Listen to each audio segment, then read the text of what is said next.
اللہ من الشیطان الرجیم بسم اللہ الرحمن الرحیم۔ کافی عرصے سے کافی سارے دوستان تقاضا کر رہے تھے اس چیز کا کہ مختار ثقفی کے متعلق اور ان کی شخصیت کے متعلق آپ کچھ بیان کر دیں۔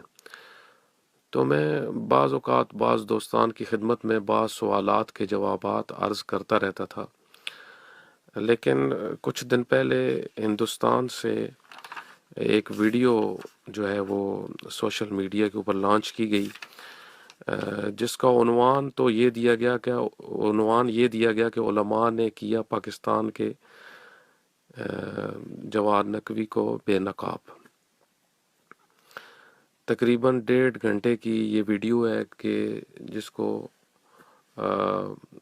سوشل میڈیا پر بھرپور طریقے سے پھیلایا جا رہا ہے۔ تو بندہ حقیر نے اپنی ذمہ داری سمجھتے ہوئے کہ کیونکہ تحقیق اور درست حقائق کو بیان کرنا ہمارا فریضہ ہے اور ہم اپنی ذمہ داری سمجھتے ہیں، اس سے ہٹ کر کے کسی شخصیت کا دفاع کیا جائے یا کسی مدرسے کا دفاع کیا جائے، بلکہ حقیقت یہ ہے کہ ایک طالب علم کا یہ فریضہ ہوتا ہے کہ وہ ہمیشہ حق اور حقیقت کا ساتھ دے، اور ہمیشہ ایسی چیزیں جن کے اندر خواہشات ہوں، جن کے اندر اور اغراض نظر آ رہے ہیں، ان کو رد کرے۔ مختار ثقفی کا جو موضوع ہے، خصوصاً جو ایران میں سیریل بنا مختار ثقفی کی شخصیت پر، اس کے بعد ان کی شخصیت بہت معروف ہوئی عالم اسلام میں، تو ان کے متعلق مختلف سوالات اٹھنا شروع ہوئے کہ بالآخر ان کی شخصیت کیسی تھی۔ خود سیریل کے اندر ہی اگر ہم دیکھیں تو سیریل کے اندر ہی بہت سارے مقامات ایسے ہیں جہاں پر مختار کی شخصیت بہت ہی مشکوک نظر آتی ہے۔ اسی وجہ سے جب میں نے اس موضوع کی تحقیق کی، کچھ عرصے سے توفیق ہوئی کہ تاریخی لحاظ سے اس موضوع کی اور رجالی لحاظ سے اس موضوع کی تحقیق کی جائے کہ بالآخر جناب مختار ثقفی کی شخصیت کیسی شخصیت ہے، کیونکہ ایک طرف ہم دیکھتے ہیں ان کی اتنی خدمات ہیں جس کا کوئی بھی انکار نہیں کر سکتا۔ قاتلین امام حسین علیہ السلام کا بدلہ لینا یہ معمولی کام نہیں تھا، اور واقعاً ہر شیعہ اور محب اہل بیت کے دل میں محبت ہے جناب مختار ثقفی کی اس عنوان سے کہ انہوں نے امام حسین علیہ السلام کے قاتلین کو قتل کیا اور اہل بیت علیہ الصلوۃ والسلام کو خوش کیا، اس میں کوئی شک نہیں ہے۔ لیکن دوسری طرف ہم دیکھتے ہیں کہ کتابوں کے اندر، کیونکہ اہل سنت جو بزرگان ہیں انہوں نے مختار ثقفی کی شخصیت کو بہت داغدار کر کے پیش کیا، اور اس کے پیچھے بنو امیہ کا ہاتھ ہے، اس میں کوئی شک نہیں ہے، زبیریوں کا ہاتھ بھی ہے اور بنو امیہ کا ہاتھ بھی ہے۔ لیکن اس سے ہٹ کر ہم ایک اور چیز دیکھتے ہیں، اور وہ یہ کہ خود شیعہ علماء کے اندر شخصیت مختار کے بارے میں، جناب مختار ثقفی کے متعلق مختلف نظریات پائے جاتے ہیں اور مختلف اقوال ہمیں ملتے ہیں۔ اگرچہ اس قسم کے موضوعات، پیچیدہ موضوعات کے اوپر بحث کرنا آسان کام نہیں ہے، اگر کوئی بھی محقق تھوڑی سی دیر بھی تحقیق کرے جناب مختار ثقفی کی شخصیت کے متعلق تو وہ اس نقطے پر پہنچے گا کہ جناب مختار ثقفی کی شخصیت عالم اسلام اور تاریخ اسلام کی پیچیدہ شخصیات میں سے ہے، یعنی اتنی آسانی سے انسان فیصلہ نہیں کر سکتا، کیونکہ اس متعلق روایات بھی موجود ہیں، تاریخ بھی موجود ہے، اور تاریخ کے اندر بھی مشکلات ہیں، کیونکہ بالآخر تاریخ بھی بنو امیہ اور مختلف حکومتیں عباسیوں کے ہاتھ سے نہیں بچی۔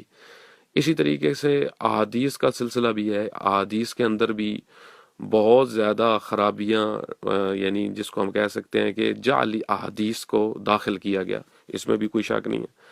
لیکن اس کے باوجود ہم دیکھتے ہیں کہ تاریخ میں اور شیعہ علماء نے بھی اس کے متعلق بحث کی ہے۔ میں اس طرف بعد میں آخر میں آؤں گا کہ خود استاد بزرگوار آغا سید جواد نقوی حافظہ اللہ نے کن دو مطالب کو یا دو نقطوں کو زیادہ بیان کیا، جس کی وجہ سے لوگوں کے اندر جو مثلاً زیادہ تر احساساتی لوگ تھے، کیونکہ لوگوں کے اندر مختار کی شخصیت ایک ہیرو کی شکل میں ہے۔ تو لازم بات ہے جب کچھ باتیں کی گئی، استاد بزرگوار نے کچھ تاریخ کی حقیقتوں کی طرف اشارہ کیا، تو اس سے لوگوں کا ایک رد عمل آیا۔ اس کے اوپر میں ایک بحث کروں گا آخر میں، لیکن اس سے پہلے کہ ہم مختار ثقفی کی شخصیت کو بیان کریں، تو میں اس چیز کی طرف اشارہ کروں گا کہ جو بھی محقق مختار ثقفی کی شخصیت کے متعلق جو مقالات لکھے گئے ہیں، جو کتابیں لکھی گئی، اگر ان کا مطالعہ کرے تو اس کے لیے یہ بات واضح ہو جائے گی کہ مختار ثقفی کی شخصیت کے متعلق فیصلہ کرنا آسان کام نہیں ہے، ایک پیچیدہ شخصیت ہے، اور واقعاً یعنی اگر انسان پڑھنا شروع کرے تو ایک جس کو کہتے ہیں سر درد بن جاتا ہے، انسان کو پھنس جاتا ہے انسان کہ بالآخر کیا فیصلہ کرے، کس نتیجے پہ پہنچے۔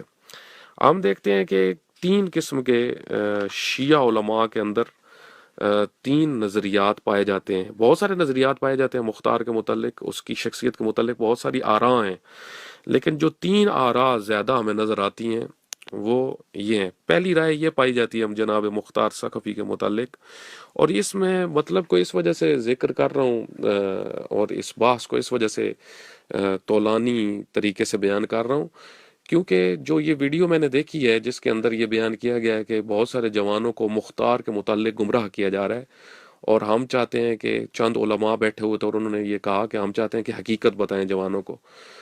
تو میں نے بھی یہ ارادہ کیا کہ بالکل ایسا ہی ہے، لوگوں کو حقیقتیں بیان کرنی چاہیے، تو ذرا مزید حقیقت کو کھولا جائے تو بہتر ہوگا، کیونکہ جب یہ کہا گیا کہ ہم حقیقت بتانا چاہتے ہیں تو اسی حقیقت کے اندر بہت ساری حقیقتوں کو چھپا بھی دیا گیا۔ حالانکہ ایک مورخ یا ایک محقق یا ایک رجالی کا کام یہ نہیں ہوتا کہ وہ چیزوں کو چھپائے، بلکہ اس کا کام ہوتا ہے روشن بیان کرے۔ عوام کا یا خواص کا یہ کام ہوتا ہے کہ ان کو اگر سمجھ سکتے ہیں تو فیصلہ کر لیں، اور یہ کوئی ایسا مسئلہ نہیں ہے کہ جس کی وجہ سے ہم کسی شخصیت کو خراب کریں یا کسی شخصیت کی شخصیت کشی کریں۔ آپ خود فیصلہ کریں گے کہ جو میں ابھی آپ کی خدمت میں کچھ آرائز پیش کروں گا کہ واقعاً یہ ایک ایسا موضوع نہیں ہے کہ جس کے اوپر ہم ایک دوسرے کو برا بھلا کہیں، بلکہ یہ بلکہ ایک تاریخ ہے جس کو ہم سنیں اور سمجھیں اور اس کے اندر دقت کریں کہ حقیقت کیا اور واقعیت کیا ہے۔ 3 جو نظریات سامنے آتے ہیں، سب نظریات جو موجود ہیں ان میں سے 3 مہم ترین جو چیزیں سامنے آتی ہیں۔ پہلی جو علماء نے نظریہ دیا ہے وہ یہ ہے کہ ایک سیاست مدار انسان تھا، سیاسی انسان تھا، جاہ طلب تھا، پاور چاہتا تھا، قدرت چاہتا تھا، حاکمیت چاہتا تھا، طاقت چاہتا تھا، اور اس کی دینداری سے زیادہ اس کے اوپر جو چیز حاوی تھی وہ اس کی سیاست تھی، اور یہ اس کے زندگی کے بہت سارے مراحل میں نظر آتی ہے۔ علماء نے اس کے اوپر تفصیلاً ذکر کیا، تاریخ دانوں نے، کہ کہاں کہاں پہ مختار کے اعمال بتاتے ہیں کہ وہ قدرت کا طالب تھا، اور خود سیریل کے اندر بھی اس چیز کی طرف بعض جگہ پہ اشارے ہیں۔ اسی وجہ سے میں نے آپ کی خدمت میں عرض کیا کہ بعض علماء نے باقاعدہ آغا رسول جعفریان کو، بعض علماء ایسے ہیں کہ جو بہت شدت سے طرفدار ہیں جناب مختار کے، اس وجہ سے انہوں نے آغا رسول جعفریان کو بڑا سخت خط لکھے بعض نے، اور کہا کہ خطوط لکھے، اور انہوں نے کہا کہ آپ نے مختار کی شخصیت کو بعض جگہ پہ منفی پیش کیا ہے۔ حالانکہ یہ اب ایک بحث ہے کہ ایسا ہے یا نہیں ہے، لیکن کیونکہ بعض طرفدار ہوتے ہیں بہت شدت سے، تو وہ حقیقتوں کو قبول کرنے کے لیے تیار بھی نہیں ہوتے۔ تو ایسا ہوتا ہے، ہر جگہ پہ ہوتا ہے، ہر معاشرے میں ہوتا ہے، ہر طبقے میں ہوتا ہے۔ پہلا نظریہ یہ ہے کہ وہ ایک جاہ طلب اور سیاست مدار اور قدرت طلب انسان تھے۔ اس میں کافی ساری تعداد ہے، جن میں سے ایک شخصیت جن کی طرف چند شخصیات جن کی طرف میں اشارہ کروں، مثلا رجال کشی، ابن داؤد نے جو اشارہ کیا ہے رجال کشی کی طرف، اور آغا خوئی رحمۃ اللہ علیہ نے اپنی کتاب رجال کے اندر اس کو بیان کیا ہے، ابن داؤد۔ کیونکہ ایک اور میں مطلب یہاں پہ بیان کر دوں، آیت اللہ العظمیٰ آغا خوئی رحمۃ اللہ علیہ نے جہاں پر جناب مختار کی بحث کی ہے وہاں پر مختلف علماء کی رائے بھی بیان کی ہے، اگرچہ آقائے خوئی خود طرف یعنی مثبت نظر رکھتے ہیں مختار کے بارے میں، لیکن انہوں نے ان علماء کے اقوال بھی نقل کیے ہیں کہ جو منفی نظر رکھتے ہیں یا توقف کرتے ہیں ان کی شخصیت پر، مختار کی شخصیت پر. وہ سارے کافی سارے اقوال لے کے آئے ہیں. میرے خیال میں اگر ہم انصاف سے سوچیں تو خود آغا خوئی رحمۃ اللہ علیہ کی عبارتوں سے ہی یہ بات واضح ہو جاتی ہے کہ شخصیت مختار کے بارے میں علماء کا اختلاف ہے. تو اس میں پھر کیا مشکل رہے گی؟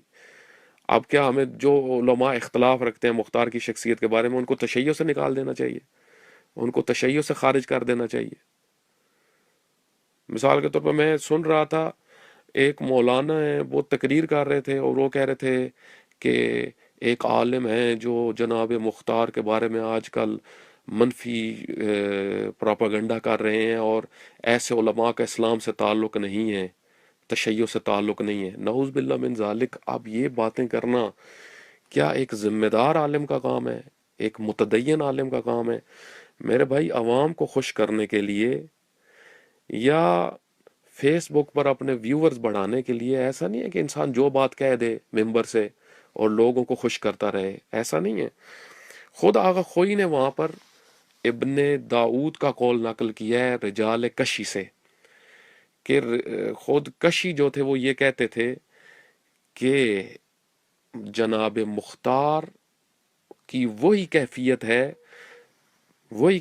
ہے کہ جو اہل سنت بیان کرتے ہیں، عامہ کے نزدیک تر ہے. یعنی باقاعدہ یہاں پہ ایک جملہ نقل ہے، میں آپ کی خدمت میں وہ جملہ بھی بیان کر دیتا ہوں.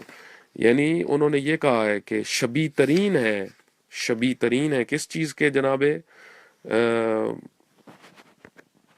مختار؟ اہل سنت کا جو نظریہ اس کے شبیہ ترین. اہل سنت نے کیا کہا ہے؟ اہل سنت نے کہا ہے کہ وہ کذاب ہیں جناب مختار کے بارے میں. نسبتہ الی وضع عامہ اشبہ، نسبتہ الی وضع عامہ اشبہ. یہ ابن داؤد نے کہا ہے کہ رجال کشی کے اندر جناب کشی کا یہ قول موجود ہے مختار کے بارے میں کہ اس کی نسبت وہی ہے کہ جو اہل سنت نے بیان کیا ہے، یعنی کذاب، قدرت طلب، طاقت کے پیچھے جانے والا اور اپنے ہاتھ میں پاور لے کے آنے والا. اس کو بیان آغا خوئی نے کیا، اور آغا خوئی نے وہاں پہ یہ بات بھی کی ہے، رحمت اللہ علیہ نے یہ بات بھی کی ہے کہ ہمارے پاس جو نسخہ ہے رجال کشی کا اس میں یہ بات نہیں ہے، لیکن ہو سکتا ہے ابن داؤد کے پاس جو نسخہ ہو اس میں یہ بات ہو. تو پھر انہوں نے اس کی توجیہ بھی کی ہے کہ بلاخر انہوں نے دفاع کرنا تھا، انہوں نے دفاع کی ہے. لیکن یہاں سے یہ پتہ چلتا ہے کہ جناب کشی کی جو نظر ہے جناب مختار کے بارے میں وہ منفی ہے. اس کے بعد بہت بڑی شخصیت معاصرین میں سے بہت بڑی شخصیت جناب شہید مطہری رحمۃ اللہ علیہ، عام شخصیت نہیں ہے. دیکھیں، اگر رہبر معظم حافظہ اللہ نے مثبت نظر دی ہے جناب مختار کے بارے میں اور یہ کہا ہے کہ ہمیں حسن ظن کرنا چاہیے، بعض پہلوؤں میں انہوں نے جو بیان کیا ہے مثبت اس میں نظر دی ہے، تو شہید مطہری رحمۃ اللہ علیہ بھی تو معمولی شخصیت نہیں ہے. شہید مطہری مفکرین عصر میں سے ہیں اور ان شخصیات میں سے ہیں جن کو رہبر معظم بھی اپنا استاد مانتے ہیں. تو شہید مطہری رحمۃ اللہ علیہ جناب مختار کے بارے میں منفی نظر رکھتے ہیں اور کہتے ہیں کہ دیندار ہونے سے زیادہ سیاست مدار تھے. اور پھر یہ بھی کہہ دیا وہاں پہ شہید مطہری رحمۃ اللہ علیہ فرماتے ہیں کہ جناب مختار نے محمد بن حنفیہ کو اپنا امام بنا لیا تھا اور مہدی عنوان کیا دیا تھا کہ وہ مہدی آخر الزمان ہے. تو یہ شہید مطہری رحمۃ اللہ علیہ کی بھی نظر ہے. اس کے بعد ایک اور محقق جو اور بھی بہت سارے محققین ہیں جو یہ نظر دیتے ہیں کہ وہ جاہ طلب تھے، سیاست مدار تھے. دوسرا نظریہ جو پایا جاتا ہے جس کے بھی کافی سارے علماء قائل ہیں وہ مشکوک ہونے کا نظریہ ہے کہ ان کی شخصیت مشکوک ہے. اس میں بڑی بڑی شخصیت علامہ باقر مجلسی، تشیع کا بڑا نام، خود علامہ باقر مجلسی بہار الانوار جلد نمبر 45 صفحہ نمبر 339 پر فرماتے ہیں انا فی شان ہی من المتوقفین، میں مختار کے بارے میں متوقف ہوں، یعنی رکا ہوا ہوں، میں کوئی فیصلہ نہیں کر سکتا مختار کے بارے میں۔ وَإِن كَانَ الْأَشْهُرُ بین اصحابنا انہ من المشکورین، اگرچہ ہمارے اصحاب یعنی ہمارے فقہاء اور ہمارے بڑی بڑی شخصیات کے نزدیک مختار اچھی شخصیات میں سے ہے، لیکن میرے نزدیک میں رکا ہوا ہوں۔ اور ایک اور بڑی عجیب بات ہے کہ آغا خوئی رحمۃ اللہ علیہ نے بھی اس جملے کی طرف اشارہ کیا ہے، جناب علامہ مجلسی کے اس نظریے کی طرف اشارہ کیا ہے، اور یہ بھی کہا ہے کہ بعض علماء کا یہ نظریہ تھا، اور یہاں تک علامہ مجلسی رحمۃ اللہ علیہ نے بیان کیا ہے کہ بعض علماء یہ فرماتے ہیں کہ جناب مختار جہنم میں جائیں گے، جہنم میں ہوں گے، اور جہنم سے ان کو امام حسین علیہ السلام کی شفاعت بچائے گی۔ اب یہاں پہ یہ ایک سوال ہے کہ یہ کون سے علماء ہیں جن کی طرف علامہ مجلسی اشارہ کر رہے ہیں کہ بعض علماء ایسے ہیں جو یہ نظریہ دیتے ہیں کہ وہ جہنم میں ہوں گے؟ یہ بھی شیعہ علماء ہیں، شیعہ علماء کا یہ نظریہ تھا۔ اور پھر یہاں پر دو حدیثیں نقل کرتے ہیں علامہ مجلسی کہ دو حدیثیں جن کو آغا خوئی نے ضعیف قرار دیا ہے، اور وہ دو حدیثیں دیکھیں یہ بھی ایک بحث ہے۔ آغا خوئی کے نزدیک ایک چیز ایک راوی مثلا فرض کر ایک حدیث ضعیف ہے یا ایک راوی غیر ثقہ ہے، تو ضروری نہیں ہے کہ علامہ مجلسی کے نزدیک وہی ہو۔ بھائی جو علم رجال ہے یہ اجتہادی مسئلہ ہے، تقلیدی نہیں ہے۔ اب مثلا ہر عالم ہر فقی اگر اپنی تحقیق کرے تو اس نتیجے پہ پہنچ سکتا ہے کہ اس راوی کے بارے میں اپنی ایک رائے رکھتا ہو۔ آغا خوئی رحمۃ اللہ علیہ ایک نظر دیتے ہیں، ممکن ہے اور محققین یا آج کوئی محقق پیدا ہو وہ اس بات کو قبول نہ کرے۔ تو علامہ مجلسی رحمۃ اللہ علیہ جو کم نہیں ہے آغا خوئی سے، بڑی شخصیات میں سے ہے۔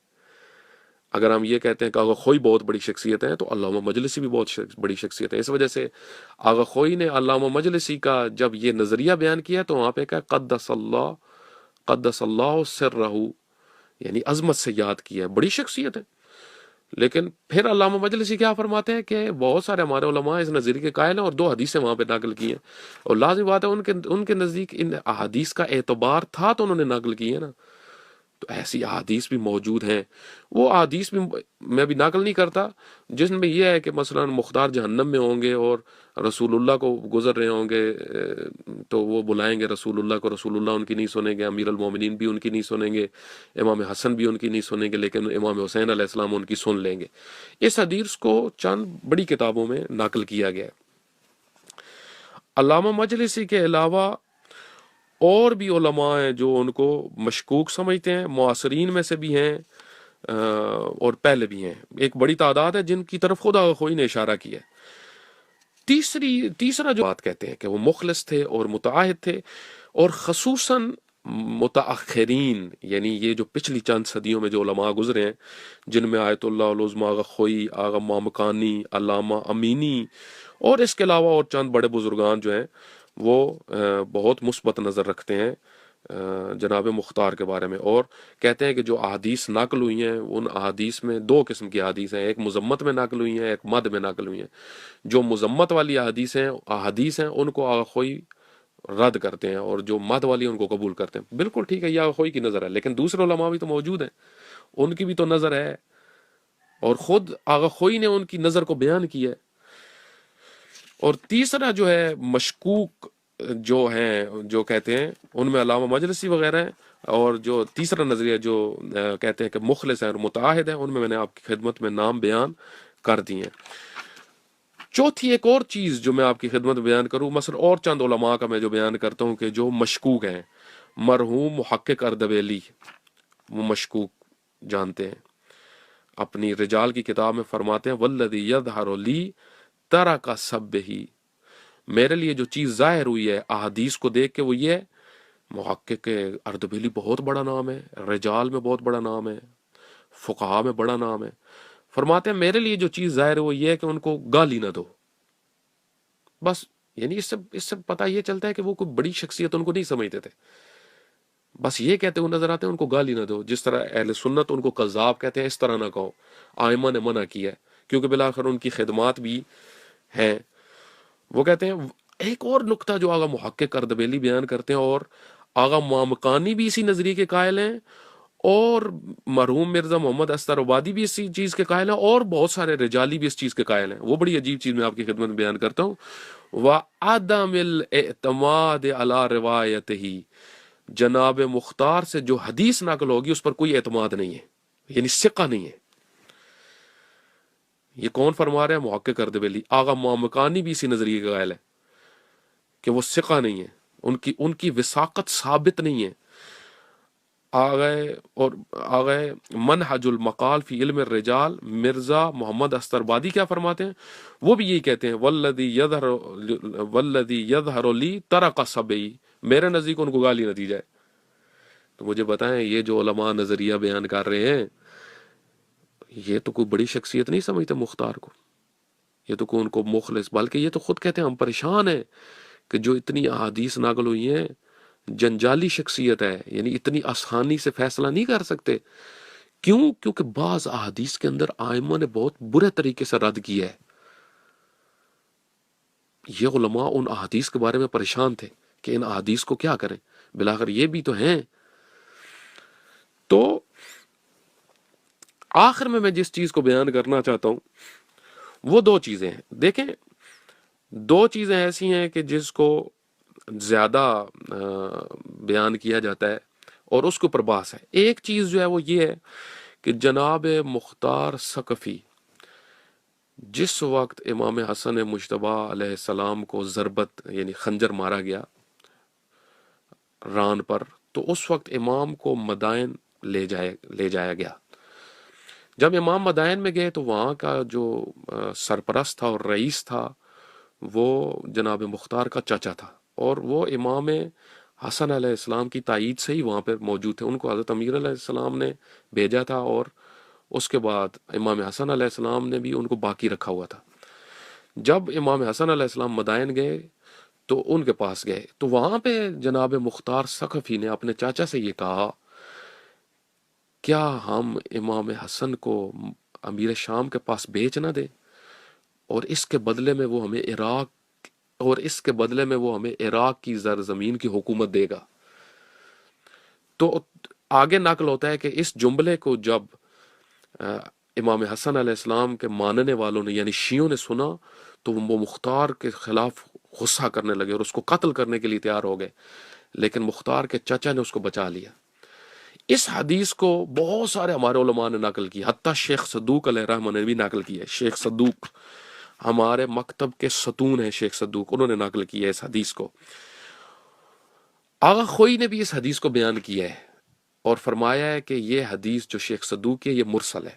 اس عنوان سے کہتے ہیں کہ پہلی بات تو حدیث مرسل ہے۔ میں ایک مطلب یہاں پہ اضافی کرنا چاہتا ہوں، وہ یہ کہ ہم ایک حقیر سے طالب علم ہیں، ہم کچھ بھی نہیں ہیں، بہت بڑے بڑے علماء ہیں، کوئی بہت بڑی شخصیت ہے، لیکن ایک سوال یہ ہے کہ آیا آغا شیخ صدوق علیہ رحمہ کی جو حدیث ہیں مراسیل ہیں، جو مرسل حدیثیں ہیں، آیا ان کی کوئی ویلیو ہے یا نہیں ہے؟ بعض علماء نے یہ تعبیریں بیان کی ہیں کہ بعض کتابیں جو آغا شیخ صدوق کی ہیں ان کی مراسیل کل مسانید ہیں، جس طرح ابن ابی عمیر کی مراسیل کل مسانید ہیں، اسی طریقے سے جناب شیخ صدوق علیہ رحمہ کی حدیث مرسل بھی معمولی حدیث نہیں ہے۔ ایک یہ ہے، اور دوسرا پھر جو آیت اللہ العظمیٰ خوئی نے مطلب بیان کیا وہ یہ کہ اگر ہم حدیث کو ٹھیک بھی مان لیں تو ہم توجیہ کر سکتے ہیں، وہ یہ کہ جناب مختار چیک کر رہے تھے اور اپنے چاچا کو آزما رہے تھے۔ یہاں پہ بحث ہے، یہ آغا خوئی حافظ اللہ نے دفاع کیا اور بعض علماء نے اس طرح دفاع کیا، لیکن بہت سارے علماء جو ہیں وہ اس جگہ پر کہتے ہیں کہ کیسے آپ یہ تعویل کر رہے ہیں، بالآخر کیا دلیل ہے ہمارے پاس کہ وہ چیک کر رہے تھے؟ تو علماء جو دفاع کرتے ہیں وہ کہتے ہیں ہمارے پاس دلیل یہ ہے کہ وہ مخلص تھے، جناب مختار ایک مخلص انسان تھے اور وہ چیک کر رہے تھے کیونکہ ان کا اخلاص ثابت ہے۔ تو دوسرے علماء یہ فرماتے ہیں، وہ کہتے ہیں کیسے ثابت ہے ان کا اخلاص؟ بالآخر پھنسی ہوئی شخصیت ہے، مختلف موارد میں ان کے اندر مشکل ہم دیکھتے ہیں، کیونکہ تاریخ میں کئی مرحلے ایسے ہیں جہاں پہ جناب مختار پھنسے ہوئے ہیں، بالآخر فیصلہ نہیں کر پا رہے. تو کیا دلیل ہے ہمارے پاس ہم یہ کہیں کہ جناب مختار اپنے چاچا کو چیک کر رہے تھے؟ ہو سکتا ہے کہ وہاں پہ یہ قدرت کے پیچھے ہوں، یہ قدرت چاہتے ہوں، یہ اپنی حکومت چاہتے ہوں. اس وجہ سے تو انہوں نے وہاں پہ یہ جملہ بھی کہا کہ پھر ہمیں امیر شام عراق کی حکومت دے دے گا. اور اس کے اوپر حتیٰ شیعہ علماء نے بھی ادھر بحثیں کی ہیں. اس وجہ سے میں کافی عرصہ پہلے ایک بحث آغا احمد خاتمی کے یہ کال پڑھ رہا تھا. انہوں نے کہا اگر فرض کریں یہ بات ٹھیک بھی ہے تو ہم یہ کہہ دیتے ہیں کہ انہوں نے بعد میں توبہ کر لی ہوگی. چلیں آپ یہ تعویل بھی کر لیتے ہیں، انہوں نے بعد میں توبہ کر لی ہوگی، یہ تعویل کر لیتے ہیں. جس طریقے سے جناب غور نے امام حسین علیہ السلام کو بلاخر پہنچا دیا کربلا تک، تو آخر میں انہوں نے توبہ کر لی، امام نے ان کو معاف کر لیا. چلیں یہ تعویل کر لیتے ہیں. لیکن اس کے علاوہ ایک اور چیز جو مہم ترین ہے اور آخری چیز جس کو میں آپ کی خدمت میں بیان کروں، اور وہ بنیادی ترین مطلب جس کے اوپر ہماری بحث ہے، وہ یہ ہے کہ آیا جناب مختار ثقفی کا امام زین العابدین علیہ السلام یعنی اپنے وقت کے امام کے ساتھ رابطہ تھا یا نہیں تھا؟ اور جو قیام کیا ہے جناب مختار ثقفی نے، وہ امام زین العابدین علیہ السلام کی تائید تھی یا نہیں تھی؟ اس کے اوپر پھر علماء کی بحث ہے، اس میں علماء کی بحث ہے. جب انہوں نے خود اجازت مانگی تو امام زین العابدین نے واضح انکار کیا، کہا کہ میری طرف، کیونکہ امام کسی کے ساتھ بھی ظاہری طور پہ ملنا نہیں چاہتے تھے. امام کو نظر آ چکا تھا کہ یہ رائے حل نہیں ہے. توابین نے اجازت مانگی یا نہیں مانگی اس میں بھی بحث ہے، اور جناب مختار ثقفی نے اجازت مانگی اور تائید شدہ قیام ہے یا نہیں ہے اس میں بھی بحث ہے.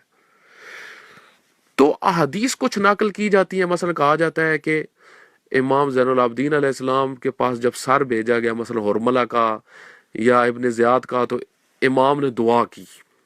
یا امام باقر علیہ السلام کی بعض احادیث نقل کی جاتی ہیں ان کے بارے میں کہ خدا اس کو خیر دے. تو آیا ان احادیث سے، دیکھیں ان کی جو خدمت ہے اس کا کوئی انکار نہیں کر رہا، لیکن آیا ان احادیث سے یہ ثابت ہوتا ہے کہ وہ امام کا پیروکار بھی تھا اور امام کے تابع بھی تھا یا نہیں تھا؟ ٹھیک ہے وہ اچھا کام کر رہا ہے، لیکن آیا امامت کے ماتحت ہو کے کر رہا ہے یا امامت کے باہر کر رہا ہے؟ بات تو یہاں پہ ہے. تو اس میں بہت ساری شخصیات کے اقوال ہیں. مثلا میں ایک بہت بڑی شخصیت اسی زمانے کی، ایک بہت بڑی شخصیت جس کا اس ویڈیو کے اندر بھی جس کا حوالہ بہت دیا جاتا ہے، خود جو مختار نامہ بنایا گیا ایران کے اندر، اس کے پیچھے بھی اس شخصیت کا ہاتھ ہے، جناب رسول جعفریان. بہت بڑے تاریخ دان ہیں جناب رسول جعفریان. اگر ہم یہ کہیں کہ تشیع کے اندر اس ٹائم دو تین بڑے تاریخ دان کون سے ہیں، تو ان میں سے ایک نام جناب رسول جعفریان کا تھا. رسول جعفریان کی کتاب تاریخ خلفاء بڑی مشہور کتاب ہے ان کی، مارکیٹ میں بڑی آسانی سے مل جاتی ہے، میرے سامنے رکھی ہوئی ہے. اس میں وہ لکھتے ہیں کہ امام زین العابدین علیہ السلام کے زمانے میں دو جو تھی وہ جنبشیں ہوئی، یعنی دو تحریکیں اٹھی. ایک توابین کی تھی. فرماتے ہیں کہ توابین آیا امام کو امام مانتے تھے یا نہیں مانتے تھے، یعنی امام زین العابدین کو امام مانتے تھے یا نہیں مانتے تھے؟ فرماتے ہیں اس بارے میں بھی شک ہے، کوئی یقین نہیں ہے، کوئی دلیل نہیں ہے کہ وہ امام مانتے تھے. یعنی توابین بھی مشکوک ہیں اس مسئلے میں. پھر آتے ہیں اس چیز کے اوپر صفحہ نمبر 615 تاریخ خلفاء میں، فرماتے ہیں ہمین ابہام دربار ارتباط امام سجاد با دومین جنبش شیعی یعنی جنبش مختار وجود دارد، یہ ابہام تاریخی لحاظ سے موجود ہے. یعنی اگر رسول جعفریان بھی کیا فرما رہے ہیں، یعنی یہ کوئی ثابت شدہ مسئلہ نہیں ہے، یعنی مبہم ہے کہ آیا ان کا امام زین العابدین علیہ السلام کے ساتھ ارتباط تھا یا نہیں تھا. آغا خوئی رحمۃ اللہ علیہ نے یا بعض اور علماء نے ایک چیز بیان کی ہے، جناب جعفر ابن نما ظاہراً جو ایک شخصیت ہیں، ان سے ایک قول جو نقل کیا ہے، میں کیونکہ میں نے یہ ساری بات سے لکھی ہیں، میں اپنے دوستان کی خدمت میں اشارہ کر دوں. وہ ایک شخصیت کا حوالہ دیا جاتا ہے، جناب جعفر ابن نما حلی. کہا جاتا ہے خوئی نے وہاں پہ ان کا ذکر کیا کہ کچھ لوگ ایک شخصیت کے پاس گئے اور اس شخصیت نے ان کو کہا کہ ہم چلتے ہیں حضرت حنفیہ کے پاس، اور وہ گئے حضرت حنفیہ کے پاس، اور وہاں سے حضرت حنفیہ نے کہا کہ ہم چلتے ہیں امام زین العابدین علیہ السلام کے پاس، ان سے پوچھتے ہیں کہ آیا شیعہ مختار کے پیچھے چلیں یا نہ چلیں۔ تو وہ فرماتے ہیں کہ جب جناب حنفیہ گئے تو ادھر امام زین العابدین علیہ السلام نے ایک حدیث نقل کی، وہاں پہ ایک بیان فرمایا کہ جو بھی اس کام کے لیے نکلے تو جو ہے وہ ہماری اس کو تائید ہے، اور میں یہ کام آپ کے حوالے کر رہا ہوں، یہ ایک قول نقل کرتے ہیں۔ لیکن آغا رسول جعفریان اور دوسرے محققین تاریخ جو ہیں، یا علامہ مجلسی رحمۃ اللہ علیہ فرماتے ہیں کوئی اذن نہیں تھا امام زین العابدین کا، کوئی تائید نہیں تھی امام زین العابدین کی۔ علامہ مجلسی رحمۃ اللہ علیہ کا بھی یہ قول موجود ہے، میں بیان کر دیتا ہوں۔ علامہ مجلسی رحمۃ اللہ علیہ فرماتے ہیں کان ھذا الخبر، ایک حدیث نقل کرنے کے بعد فرماتے ہیں کان ھذا الخبر وجہ جمع بین الاخبار المختلف الواردہ فی ھذا الباب بانہ ان لم یکن کاملا فی الایمان، اگرچہ مختار سقفی ایمان اور یقین کے لحاظ سے کوئی کامل شخصیت نہیں تھے، علامہ مجلسی فرماتے ہیں یعنی ایک کامل مومن نہیں تھے، ولا معذونا فیما فعلہ، اور نہ ہی ان کو اذن تھا اس چیز کا جو وہ کرتے رہے، صریحاً اذن صریح نہیں تھا، صریح کوئی اذن نہیں تھا من آئمت دین، آئمہ کی طرف سے۔ لیکن پھر علامہ مجلسی فرماتے ہیں انہوں نے کار کثیر بہت سارے دیے، تو جناب رسول جعفریان کیا فرماتے ہیں ابہام ہے، اور حتیٰ جناب رسول جعفریان صفحہ نمبر 615 پہ تاریخ خلفاء میں فرماتے ہیں کہ یہ این ارتباط نہ تنہا از زاویہ نگرش سیاسی بلکہ از بعد اعتقادی نیز مشکلاتی را در بردارد، یعنی صرف اس جہت سے نہیں کہ سیاسی جہت سے بلکہ اعتقادی لحاظ سے بھی مشکلات رکھتا ہے، اور وہ مشکلات بھی آگے بیان کی ہیں۔ اس کے علاوہ جناب رسول جعفریان کتاب تاریخ خلفاء، اس کے علاوہ اور بھی شخصیات ہیں، مثلا آقا یوسفی غروی تاریخ دان ہیں، انہوں نے بھی یہی بات بیان کی ہے، انہوں نے کہا ہے کہ جناب مختار سقفی جو تھے وہ ان کا جو قیام تھا وہ ایک قدرت حاصل کرنے کے لیے تھا، بلاخر ایک نام کے لیے تھا، یعنی یہ بھی ہمارے معاصر تاریخ دان ہیں، تو کیا ان کو اب ہم تشیع سے نکال دیں؟ یا مثلا ایک اور شخصیت ڈاکٹر جعفر شہیدی جو ایران کے اندر کچھ عرصہ پہلے وفات پائی، بہت بڑے محقق ہیں اور تاریخ دان ہیں۔ آغا یوسف غروی بھی ایرانی ہیں، بہت بڑے محقق اور تاریخ دان ہیں۔ آغا جعفر شہیدی فرماتے ہیں، ان کی کتاب ہے امام حسین علیہ السلام کی، امام زین العابدین علیہ السلام کی شخصیت کے متعلق، انہوں نے بھی یہ بیان کیا ہے اس مطلب کو کہ قرون اولیہ میں یعنی شروع میں بعض علماء جو تھے وہ مختار کی شخصیت کو قبول نہیں کرتے تھے، بعد والے متاخرین قبول کرتے ہیں، اور دوسری چیز یہ ہے کہ آیا انہوں نے جو قیام کیا اس میں ان کو تائید تھی یا نہیں تھی، وہ فرماتے ہیں ایسی چیز کوئی تاریخی لحاظ سے ثابت نہیں ہے۔ تو میرا بھائی یہ اتنے علماء کے اقوال ہیں، نظریات موجود ہیں، تو دو چیزیں جو ہیں وہ جو بڑی واضح ہیں وہ یہ کہ اختلاف ہے، ایک تو یہ اختلاف ہے، دوسرا یہ کہ ان کی شخصیت میں ابہام بھی پایا جاتا ہے۔ تو ہم اب کسی کو اگر تشیع سے نکال رہے ہیں یا یہ کام کر رہے ہیں تو میرے بھائی یہ ٹھیک نہیں ہے۔ اگر نکالنا ہے تو پھر علامہ مجلسی کو بھی نکالو، پھر جناب کشی کو بھی نکالو، پھر جو ہے محقق اردبیلی کو بھی نکالو، پھر جو ہے وہ یہ دوسرے آج آغا رسول جعفریان کو بھی نکال دو، ان سب کو تشیع سے نکال دو، کیونکہ ان سب نے بحث کی ہے۔ تو یہ طریقہ کار قابل قبول نہیں ہے۔ خداوند متعال ہم کو منصفانہ طریقے سے بحث کرنے کی توفیق عطا فرمائے، اور خداوند متعال ان چیزوں کو دیکھیں، بعض لوگ کیا ہوتے ہیں، بعض کا کیا ہوتا ہے، بعض موضوعات کو پکڑ کر شخصیت کشی کی جاتی ہے، یہ وہ کام ہو رہا ہے، یہ انصاف نہیں ہے، یہ علمی کام نہیں ہے۔ میں نے پہلے بھی کئی دفعہ اپنے دوستان کی خدمت میں عرض یہ مطلب کیا ہے کہ مثلا دیکھیں ایک پیچیدہ شخصیات میں سے ابن عربی ہیں، ابن عربی ایک پیچیدہ شخصیت ہے، محی الدین ابن عربی عرفان کی بہت بڑی شخصیت ہے۔ بہت سارے علماء عارف عرفا شیعہ ان کو قبول کرتے ہیں، بہت سارے ان کو قبول نہیں کرتے۔ استاد قبول کرتا ہے، شاگرد قبول نہیں کرتا۔ بہت سارے ایسے موارد ہیں۔ علامہ طباطبائی قبول کرتے ہیں، آیت اللہ مصباح یزدی قبول نہیں کرتے۔ آیت اللہ العظمی جوادی عاملی قبول کرتے ہیں اور بعض علماء قبول نہیں کرتے۔